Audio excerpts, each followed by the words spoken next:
अगर आपको भी ये लगता है कि वॉर आज से शुरू हुए हैं, America, Russia, Iran, Ukraine, Israel ये सब अब से लड़ रहे हैं, तो फिर से सोचने की जरूरत। 1934 टाइम था ग्रेट डिप्रेशन का।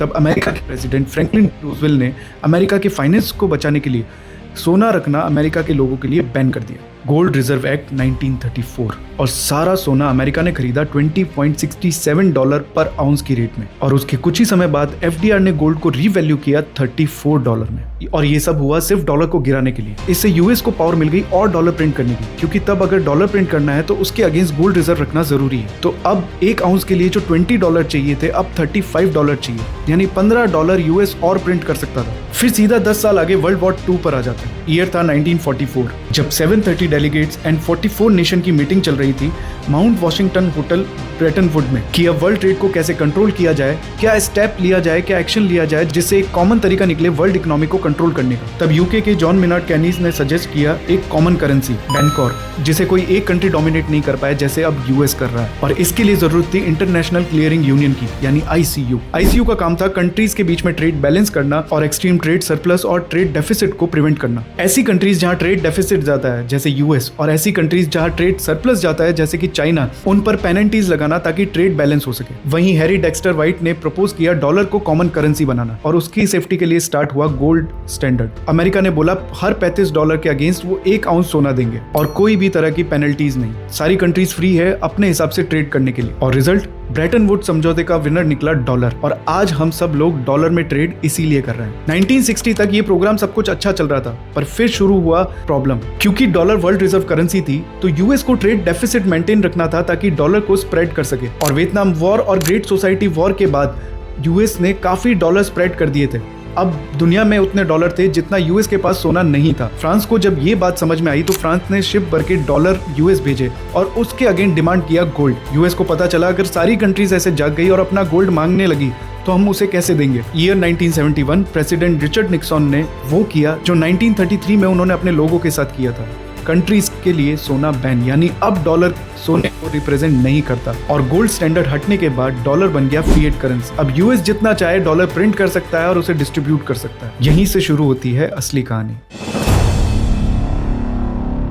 अब सोना डॉलर नहीं रहा, मतलब अब डॉलर के बदले सोना नहीं मिलेगा। गोल्ड स्टैंडर्ड हटने के बाद कंट्रीज को क्या फेथ रहे कि वो डॉलर में ट्रेड करते रहें, और अमेरिका को अगर सुपर पावर बने रहना है तो डॉलर के ट्रेड मेंटेन होना बहुत जरूरी थे। तो अमेरिका को एक ऐसा एसेट या कमोडिटी चाहिए थी जो डॉलर को रिप्लेस कर सके सोने से। ईयर 1973 अरब इजराइल वॉर। ईयर 1973 इजिप्ट और सीरिया ने इजराइल पर सरप्राइज अटैक किया on the Holi day of योम किपुर। सब सोवियत यूनियन अरब नेशन को सपोर्ट कर रही थी। तब निक्सन ने ऑथराइज किया ऑपरेशन निकल ग्रास।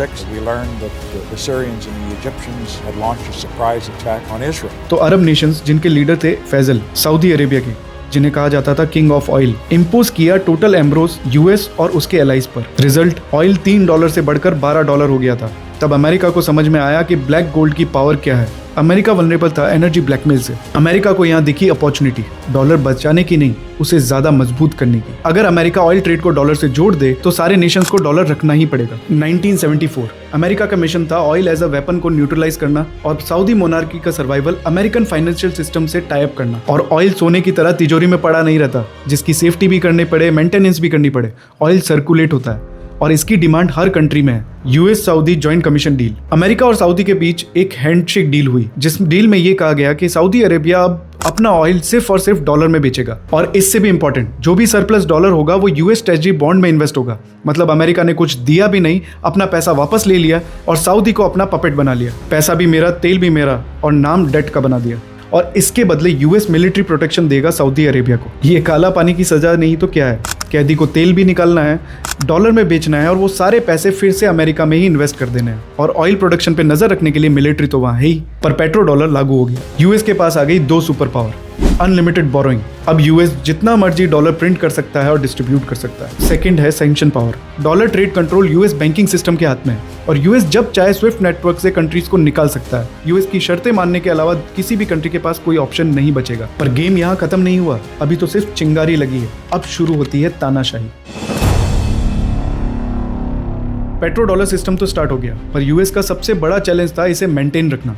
अगर किसी भी कंट्री ने डॉलर के अलावा किसी और करेंसी में ऑयल बेचा तो यूएस डॉलर को चुनौती मिल सकती है। इराक के जरिए यूएस दहशत फैलाया रखता था गल्फ कंट्रीज में ताकि ऑयल कंट्रोल बना रहे। वॉर से अमेरिका को फायदा, ऑयल प्राइसेस बढ़ते हैं, डिफेंस इक्विपमेंट ज्यादा बिकते हैं और आईटी यानी टेक्नोलॉजी डिमांड भी बढ़ जाती है और ये तीनों चीजें यूएस ही सप्लाई करता है। Year 1980 Saddam Hussein invade Iran due to Islamic resolution और hoping to seize oil rich Khuzestan province. US को सद्दाम बिल्कुल पसंद नहीं था, पर उससे ज्यादा डर उन्हें था अयतुल्ला खमीनी का। तो जब ईरान इराक पे भारी पड़ा तो यूएस ने इराक का सपोर्ट किया by providing high level satellite intelligence and billions in economic credit. Result 1988 तक दोनों नेशन बैंकरप्ट हो गए और खमीनी को मजबूरन यूएन रेजोल्यूशन 1598 को मानना पड़ा। खमीनी ने तब कहा ये जहर के प्याले को पीने के बराबर है। यूएस मिलिट्री अब गल्फ में थी, पेट्रो डॉलर और स्ट्रॉन्ग हो चुका था। 1990 सद्दाम वॉर की वजह से कंगाल हो चुका था और यूएस का कर्जा अलग, तो सद्दाम ने कुवैत को मोहरा बनाया। उस पर इल्जाम लगाया कि वो ज्यादा ऑयल प्रोड्यूस कर रहा है जिससे ऑयल प्राइसेस बढ़ नहीं रहे और कुवैत कोई एडवांस टैक यूज कर रहा है जिससे वो इराक का भी ऑयल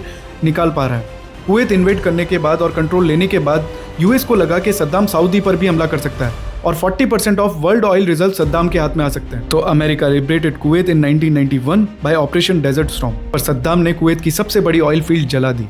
ना खाऊंगा ना खाने दूंगा। ऑयल फील्ड्स की वो आग फेब 1991 से अप्रैल 1991 तक जलती रही। अब इराक और वेस्ट का रिलेशन खराब हो चुका था। सद्दाम समझ गया था कि डॉलर को रास्ते से हटाना होगा। ईयर 2000 सद्दाम ने यूरो में अपना ऑयल बेचना शुरू किया और डॉलर को चैलेंज किया। यूएस ने सोचा अगर सारे देशों ने ऐसा करना शुरू किया तो डॉलर का क्या होगा। फिर आया ईयर 2003 का सबसे भयानक दिन, द 9/11, जो कहा जाता है एक प्लेन क्रैश से उड़ाया गया।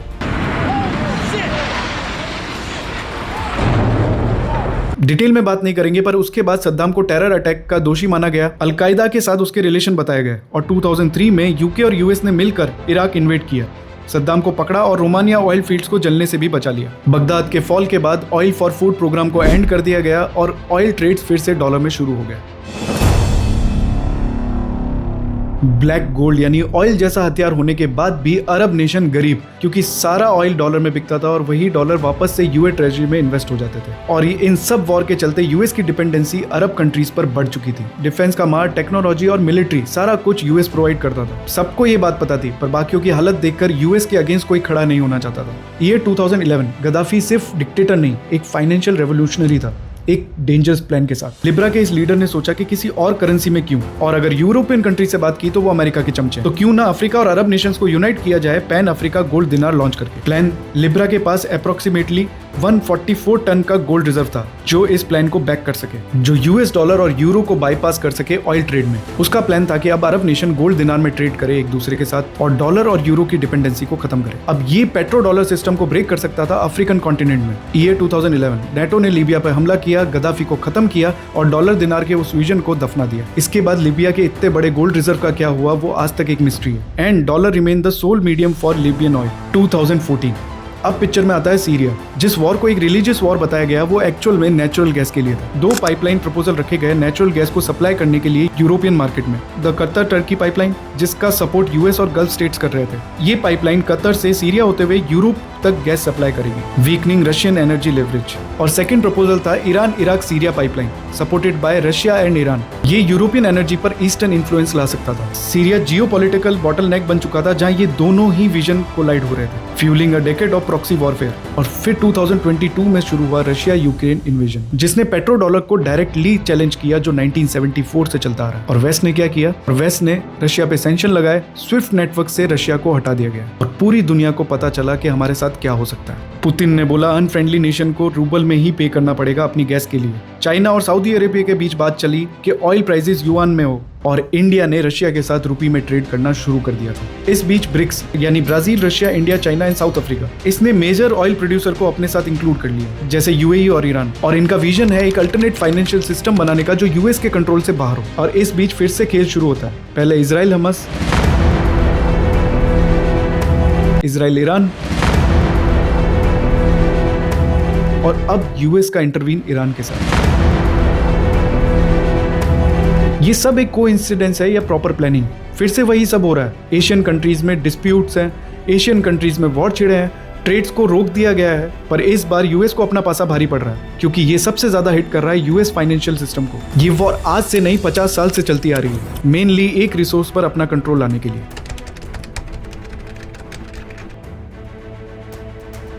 अगर चैनल पे नए हो तो कमेंट करके बताना कि आपको ये पूरा वीडियो कैसा लगा। मैं अपने चैनल पे mostly personal finance related videos डालता हूँ, जिससे आप अपने पर्सनल फाइनेंस को इम्प्रूव कर सको। क्या इंश्योरेंस आपको रखना है, कहाँ इन्वेस्ट करना चाहिए और क्या क्या डिसीजन आपको अपने पर्सनल फाइनेंस में लेने चाहिए ताकि आप फाइनेंशियल फ्रीडम को अचीव कर सको। और अगर इस चीज़ में आप मुझसे जुड़ना चाहते हो तो मुझे सब्सक्राइब करना बिल्कुल मत भूलना।